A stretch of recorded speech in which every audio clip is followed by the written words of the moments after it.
A lot of people have come online and said that there is going to be mixing of E22, 25, 27 and 30 into the fuel. While the government being who they are, there is good chances of that happening.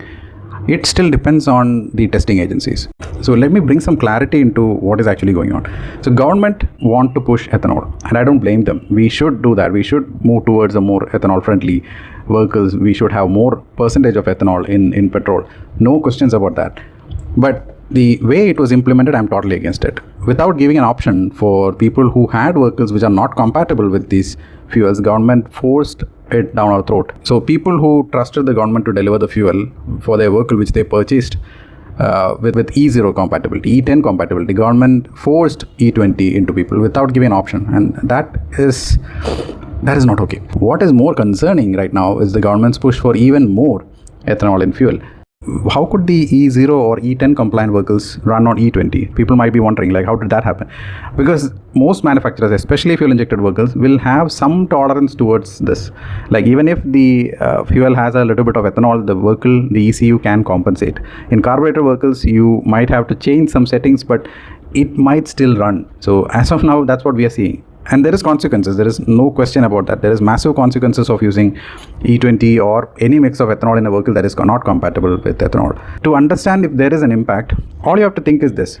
If you can safely run E20, what is stopping you from running E85 or E100 in your normal vehicles? Why do you need flex fuel vehicles? You should be able to run those normal vehicles just like that, right? But no, you cannot. The energy content of ethanol is not the same as energy content of petrol.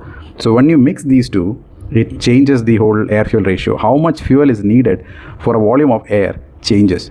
And ECUs are able to compensate for the time being up to, let's say, E20, and I believe it's at the limits of how much they can compensate. But if government is going to push this further, I think carbureted vehicles will probably die on the road. But there is absolutely no chance they'll be able to keep up. I have two carbureted vehicles. Both have running issues now. Both have starting issues. And unless they get up to temperature, it's very hard to keep them on. And I have to use the choke every single time. And I changed the carburetor on both my motorcycles last 1 year. Now, government, what they have done with the E22, 25, 27 and 30 is basically standardizing the fuel. They did not implement the fuel. What they did is they gave it to a testing authority, standardizing authority, and basically asked them to tell what is the composition, how it should be manufactured, what should be the outcome if you want to use this as a fuel, what should be the specification if you want to use this as a fuel. So BIS basically is doing that. BIS is telling that E22 means X amount of ethanol, this can be added, that can be added, this needs to be there, this number of octane number, all those things. So that is all that was done. Now, government is using public and private entities and other stakeholders as well, automotive manufacturers included, so to evaluate whether the existing bunch of vehicles on the road can be pushed to a higher blend of ethanol. So they will most probably be trying to do E22. If E22 works, they'll probably push for E25, like that. Thankfully, engineering does not allow us to do this. It is already at the limits of how far we can push it. So any more ethanol in the fuel would most probably render most vehicles unusable. I believe it will be next to impossible for government to push, let's say, something like an E30 composition. This is what happens when you don't have a long-term vision. It's very narrow, short-term vision that you have. You want to make a change, you're immediately trying to implement it without thinking about the consequences of doing it. Full disclaimer, I am someone who stands to benefit by whatever government is doing now.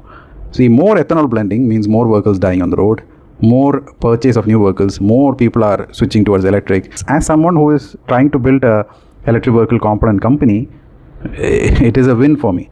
But this is not right. That's why I had to respond to this. This is not the way to implement anything. You are destroying the whole trust that people have in companies and governments in delivering the fuel. This is something that no government should do. There should have been a phased manner of implementing this. You should have launched the E20 alongside E0 so that the vehicles that are not compatible with E20 could run. Let's also talk about E80 and E100. I think those also need to come. We need to have ethanol 80, ethanol 85 or ethanol 100. We need all those vehicles, flex fuel vehicles. Those can absolutely not be implemented on a national scale to every pump, forcing people to use it. No, the vehicles won't run on that at all. That is guaranteed. What is the probable direction that government will go with this? So this will be my hypothesis. I cannot back it up with any other evidences. Government is going to introduce E85 and E100 as separate fuels. So these will come alongside whatever you're buying. So E20, then you'll have the E85 and E100. And government can go in two directions to support this. One is to support and subsidize the E85, E100 fuel. That is one direction. So consumers have a greater incentive to buying flex fuel vehicles. Companies have a greater incentive to selling those vehicles, because government can also subsidize the taxes for them. It's all ethanol, it's all made in India. The government should have some control over it. So they can give subsidies. This is one direction. The second direction they can go is to price the E85, E100 at the same rate as the E20 and then raise the price of E20 to astronomical numbers. Let's say E20 is selling at 250 rupees per liter. Will anyone use a conventional E20 vehicle? No, they will abandon it and get an electric vehicle, or they will have to switch to the E85, E100.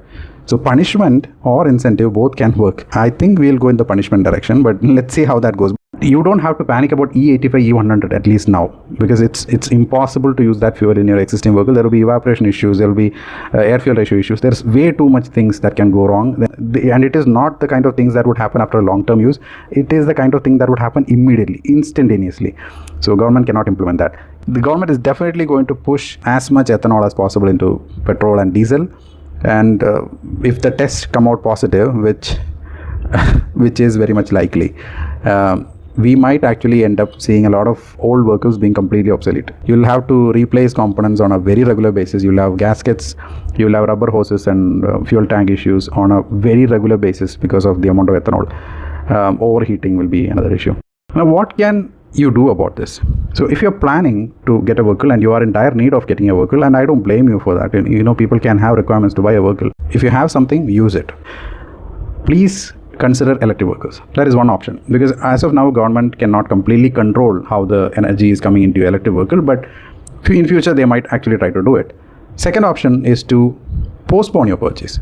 Postpone your purchase until that moment that government comes up and says they are going to implement E22, 25 over this period of time. Because if you buy a vehicle right now, imagine you buy a Creta right now, let's say it's E20 compliant. In 2 years' time, if there is E25 fuel, suddenly your vehicle is obsolete. You're losing fuel efficiency, you'll have issues by using other different fuel than the manufacturer specified. Your warranty might be removed. So there is a lot of things that you could use to basically stand to lose, because these companies as a whole make 600-700 crores a month. That's a lot of money.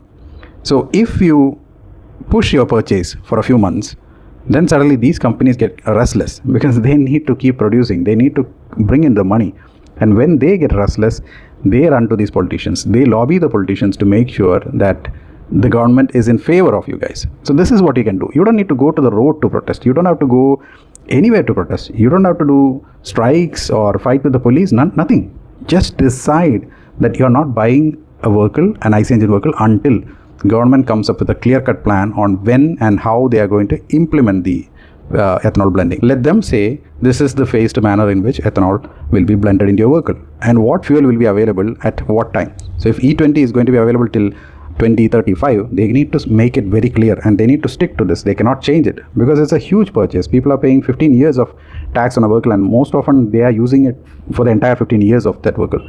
So it's unfair to people when they buy a new vehicle paying taxes and then end up not getting fuel to run the vehicle, because the cost of fuel is going up, the mileage is dropping, your maintenance is increasing. There is no win scenario in sight for people who are buying IC engine vehicles. This is what is the reality of ethanol blending. Thank you for watching. See you next time.